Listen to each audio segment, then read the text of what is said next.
오늘 저는 우리가 있어야 할 자리라는 제목을 가지고 함께 말씀을 나누고자 합니다. 오늘은 이사야서 두 번째 시간입니다.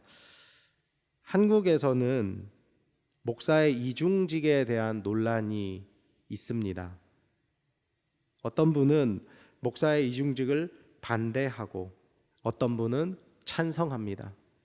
어떤 분은 목사직이라는 것에 대해서 세상 일과 같은 직업으로 생각하면 안 된다라고 말을 하고, 또 어떤 분은 그럼에도 생계가 어려우면 목회를 하면서도 다른 일을 해야 한다라고 말하기도 합니다. 각양각색의 생각들이 서로 논쟁하고 부딪힙니다. 그런데 미국에서는 교회가 안정되지 않으면 목사라도 따로 직업을 구해서 일하는 경우가 대부분입니다. 그나마 재정이 안정된 교회에서 담임 목회를 하시면 교회가 어느 정도의 생활비를 보장해 주지만 사모님들은 열에 7에서 8명은 다 일을 하십니다. 저는 개인적으로 어떻게 생각할까요? 이중직에 대해서 저는 반대합니다. 제가 한 10년 가까이 사역을 하면서 일을 겸해서 하다 보니 분명히 좋은 점도 있습니다.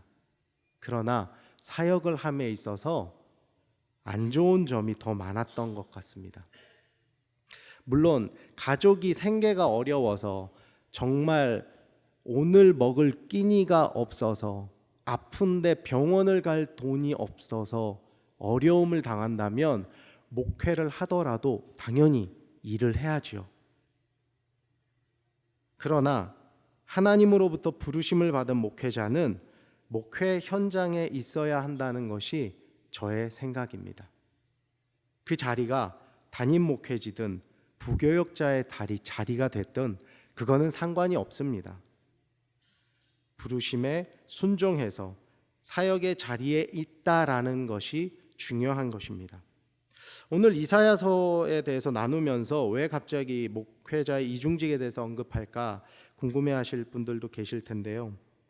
오늘 본문을 보시면 이사야 선지자는 하나님께서 주의 백성인 야곱 족속을 버리셨다라고 말을 합니다.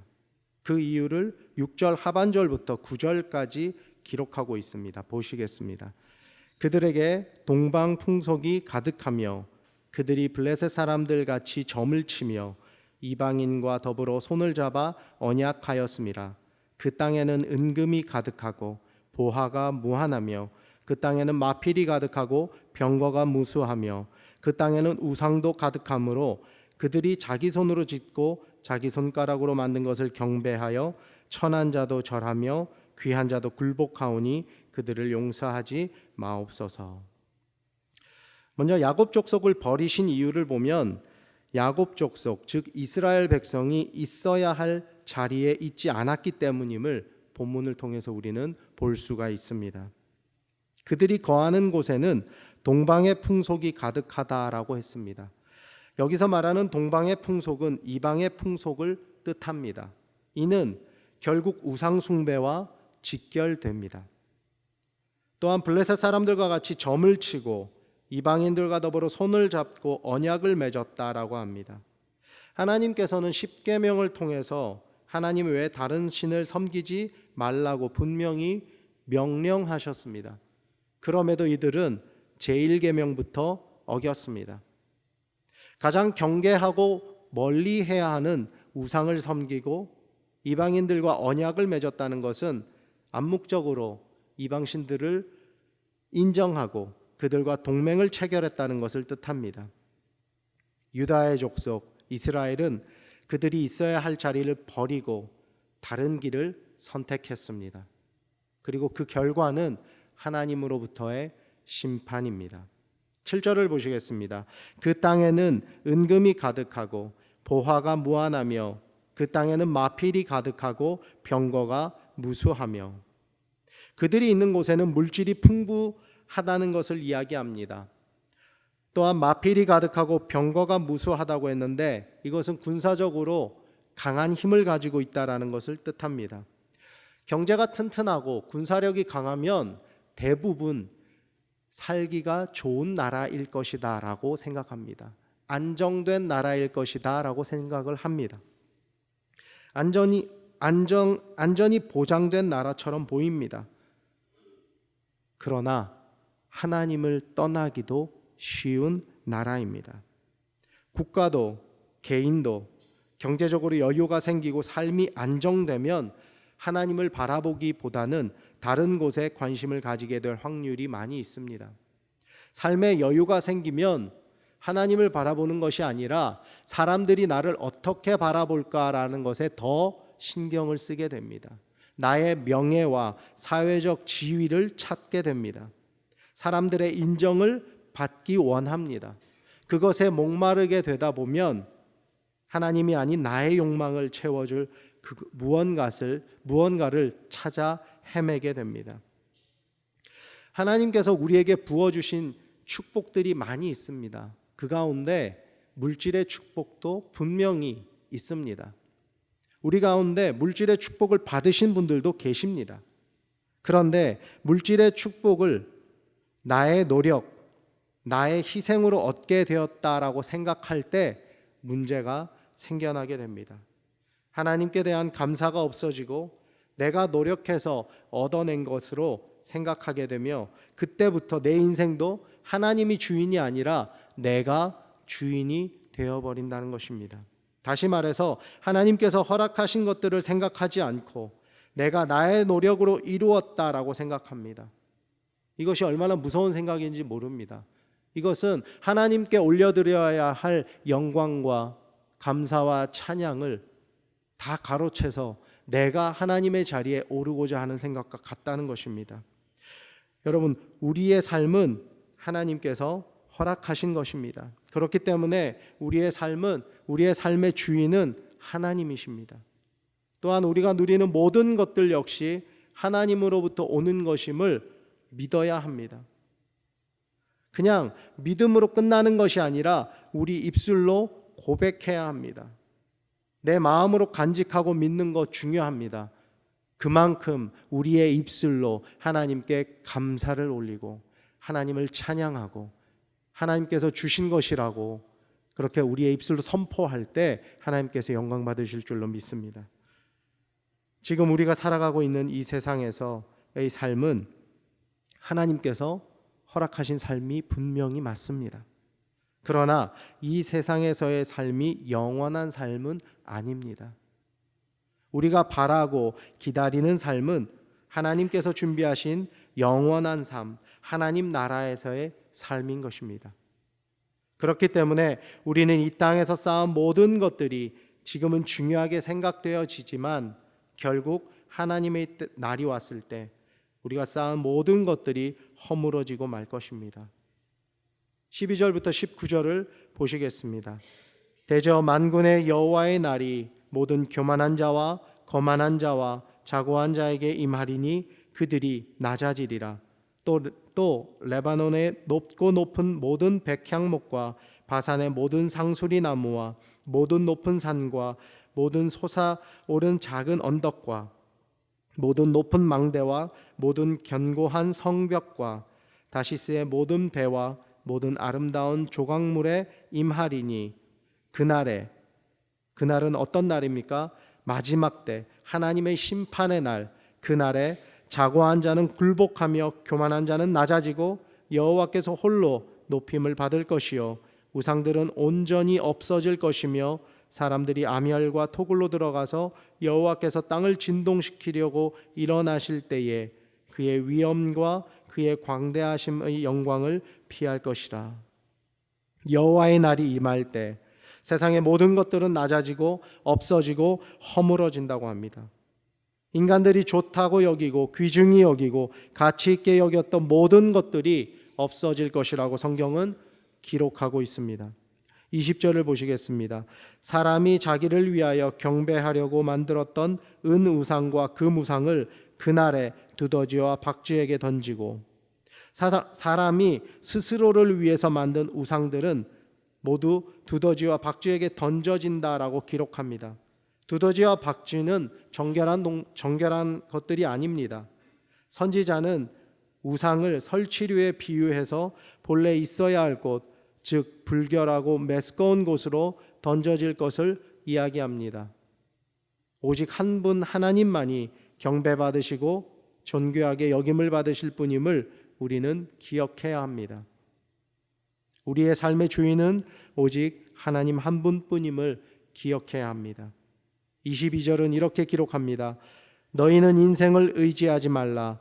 그의 호흡은 코에 있나니 새말 가치가 어디 있느냐. 먼저 이 구절은 우상 숭배에 대해서 말하고 있는 것이 아님을 알아야 합니다. 우상 숭배는 결과이지 원인은 아닙니다. 우상 숭배하는 것의 원인은 인간을 높이는 행위입니다. 우리 자신을 만물의 중심으로 삼고 우리 자신의 관점에서 설명하려는 인간들의 행동이 문제인 것입니다. 나를 중심으로 생각하고 나를 중심으로 이 모든 세상이 돌아간다고 생각하는 그 관점이 문제인 것입니다. 우리 인간들에게 자랑할 것이 있다라고 생각을 하십니까? 전혀 없습니다. 우리는 조금만 틈을 보이면 악한 생각, 미련한 생각, 부질없는 생각들로 시간과 몸과 마음을 씁니다. 우리의 삶은 한숨만큼 덧없고 입김만큼이나 일시적인 것입니다. 우리가 이 세상에 살아갈 때 정말 열심히 치열하게 살아갑니다. 정말 평생을 오래 살 것처럼, 영원히 살 것처럼 그렇게 살아갑니다. 그런데 한순간 하나님께서 부르시면 아무리 건강했던 사람도 하나님께 하루아침에 불려가게 되는 것이 우리의 인생입니다. 그렇기 때문에 언제나 우리는 우리의 삶에서 겸손한 마음과 낮은 자의 모습으로 하나님을 경외하며 살아가야 할 줄로 믿습니다. 언제 어느 때 하나님께서 우리를 부르실지 모르기 때문입니다. 앞에서 유다 족속, 이스라엘 민족이 있어야 할 자리에 있지 않았기 때문에 하나님으로부터 심판을 받았다라고 말씀을 드렸습니다. 성도는 성도의 자리에 있어야 합니다. 목회자는 목회의 자리에 있어야 합니다. 그리스도인은 그리스도인의 자리에 있어야 합니다. 하나님께서 허락하신 자리에서 허락하신 사명을 감당하며 그렇게 있어야 할 줄로 믿습니다.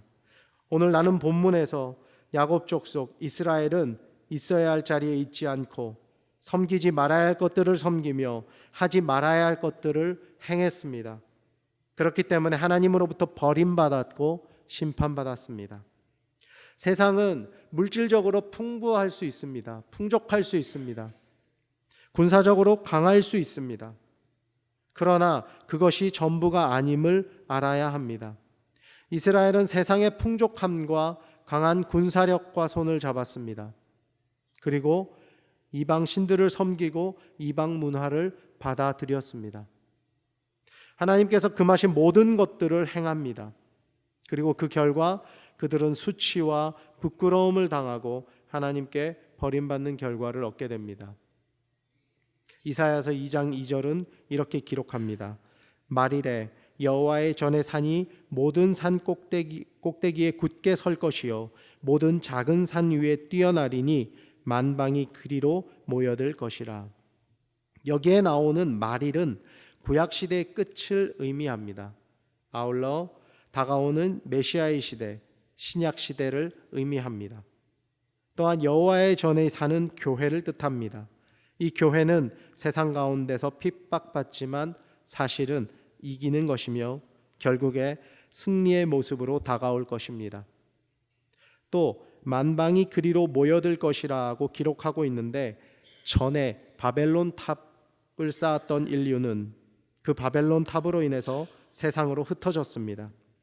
그러나 선지자 이사야는 앞날에 즉 신약 시대의 모든 민족이 예루살렘에서 나는 계시를 향하여 자원하여 모여들 것이라고 예언하고 있습니다. 이후 3절과 4절을 통해서 하나님의 율법 아래 그 법을 따르는 백성들에게 전쟁과 기근이 없을 것이라고 선포합니다. 하나님의 뜻에 따라 그 율법을 따라 살아가는 백성들에게는 평안과 평강이 있습니다. 자유함이 있으며 모두가 하나님의 보호하심 아래 있게 됩니다. 이 자리가 우리가 있어야 할 자리인 줄로 믿습니다. 바로 하나님 곁입니다. 다시 한번 2장 12절부터 19절을 보시겠습니다. 대저 만군의 여호와의 날이 모든 교만한 자와 거만한 자와 자고한 자에게 임하리니 그들이 낮아지리라.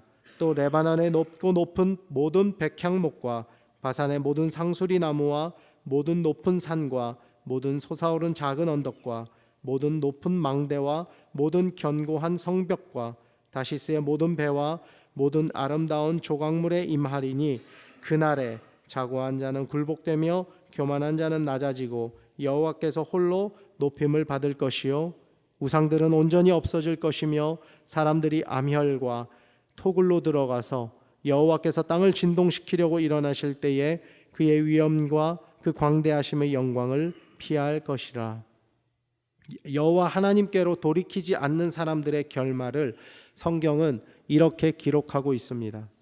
하나님의 날, 즉 마지막 때, 마지막 심판의 날이 임하게 될 때 반드시 우리는 심판의 날이 우리에게 임하게 될 것입니다. 그때 일어나게 될 일을 선지자 이사야는 이렇게 기록한 것입니다. 저는 마지막 때에 하나님의 곁에 있는 우리 모두가 되기를 소망합니다. 하나님의 뜻 가운데 살아가며 하나님의 길에서 하나님과 함께 동행하는 저와 우리 하늘누림교회 모든 성도님들이 되기를 간절히 소망합니다. 앞에서 목회자의 이중직에 대해 말씀을 드렸습니다. 또한 저의 개인적인 생각도 말씀드렸습니다. 어떤 것이 맞고 어떤 것이 틀린 그런 문제가 아니라 생각의 차이고 입장의 차이라고 생각을 합니다. 그럼에도 분명한 것은 우리가 있어야 할 자리를 잘 알고 그 자리를 지키는 것이 중요하다는 것입니다. 하나님께서는 구약 시대부터 지금까지 말씀을 통하여 우리에게 알려주셨습니다. 하나님의 곁으로 돌아오라고 부르셨습니다. 그 음성을 듣고 따르는 저와 여러분들이 되시기를 소망합니다. 구약 시대부터 선지자 선견자들을 통하여 하나님 말씀하셨고 심지어 독생자 예수 그리스도를 보내셔서 보이셨지만 인간들은 깨닫지 못하고 자기 소견에 좋을 대로 행하였습니다. 2장 22절은 이렇게 끝을 맺고 있습니다.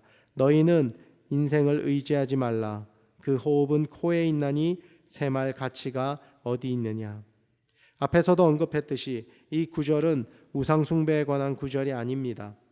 우리 인생은 한숨 같고 입김같이 보잘것 없는 것입니다.